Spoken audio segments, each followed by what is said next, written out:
ঢালিউড নায়িকা শবনম বুবলী এখনো নিজেকে সাকিবের বৈধ স্ত্রী দাবি করে কয়েকদিন আগে একটি বেসরকারি টেলিভিশন চ্যানেলে সাক্ষাৎকার দেন। এটি ভালোভাবে নেননি অপু বিশ্বাস। অভিমান করে বসেছিলেন, তাই ঈদের দিন আব্রাহামকে সঙ্গে করে সাকিব খানের বাসায় যেতে চাননি। পরে শ্বশুর শাশুড়ির অনুরোধে তিনি সেখানে যান। সাকিব অপুর এক ঘনিষ্ঠ সূত্র বলছে, বুবলির সাক্ষাৎকারকে কেন্দ্র করে সাকিবকে নিয়ে এসব কথা বলায় অপু বিশ্বাস মন খারাপ করেছিলেন সাকিব খানের উপর।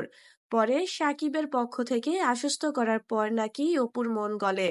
পরে আব্রাহামকে সঙ্গে নিয়ে শ্বশুর বাড়িতে যান তিনি। ঈদের দিন দুপুরের পর থেকে রাত 11:30 পর্যন্ত সাকিব খানের বাসায় ছিলেন অপু বিশ্বাস। সাকিবের বোন জামাই, চাচাতো ভাই, ভাইদের বউ ও বাচ্চারা সাকিবের বাসায় বেড়াতে এসেছিলেন। সবার সঙ্গে গল্প আড্ডা খাওয়া দাওয়া করে সময় কাটিয়েছেন ঢাকায় ছবির এই নায়িকা। এ বিষয়ে অপু বিশ্বাস বলেন, সত্যি বলতে একটা বিশেষ কারণে মনটা ভালো ছিল না আমার। শ্বশুর শাশুড়ি ও ননদ আমাকে খুব ভালোবাসেন, তাদের কথা ফেলার ক্ষমতা আমার নেই। সবার সঙ্গে দিনটি বেশ ভালোভাবেই কেটেছে আমার। অপু জানান, এদিন রাত প্রায় 11:30 পর্যন্ত ছিলেন ওখানে। বলেন, আব্রাহাম তো দাদার চোখের মণি। ছুটি থাকলে বেশিরভাগ সময়ই দাদার বাড়িতেই থাকে।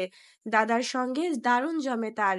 ঈদের দিন বেশ মজা করেছে আব্রাহাম, কারণ আমার ননদের মেয়ে, চাচাতো ভাই বউদের সঙ্গে তাদের ছেলেমেয়েরা এসেছিল। সবার সঙ্গে হইচই করে দিনটি মজা করে পার করেছে আব্রাহাম। আমাদের বউদের আনন্দ ঘন কেটেছে দিনটি। খাওয়া দাওয়া শেষ করে আড্ডা দিতে দিতে অনেক রাত হয়ে যায়। বছরের বিশেষ দিনে আপনি তো সবসময় শ্বশুর বাড়িতে রান্না করে খাওয়ান, এটি আগেও অনেকবার গণমাধ্যমে বলেছেন। এই ঈদে তাদের জন্য কি করলেন জানতে চাইলে অপু বিশ্বাস বলেন, এবার আমাকে রান্না করতে দেননি তারা। শাশুড়ি ও ননদ মিলে রান্না করেছেন।